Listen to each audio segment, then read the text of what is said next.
Mi smo videli nedavno, vreme posljednjih izbora u Hrvatskoj, kako su Srbi koji su do tada u vladi HDZ-a imali svoje predstavnike, učestvovali u toj vladi. Čak pre 5 godina imali smo slučaj da je potpredsjednik Hrvatske vlade u to vreme, Boris Milošević, čovjek koji je bio na čelu Srpskog narodnog veća, pod firmom pružanja ruke pomirenja išao na obeležavanje od proslave Oluje. Ne kao predsjednik Srpskog narodnog vijeća, nego kao ministar u vladi Republike Hrvatske. Da, rekao sam, bio je potpredsjednik Hrvatske vlade.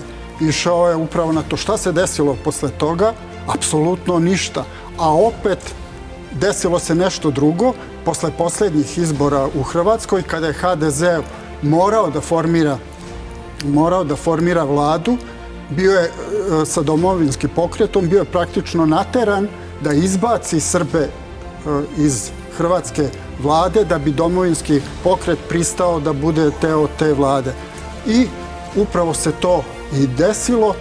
Srbima su se zahvalili na dotada, pod znacima navoda, na dotadašnjem učešću, prigrlili domovinski pokret i nikom ništa.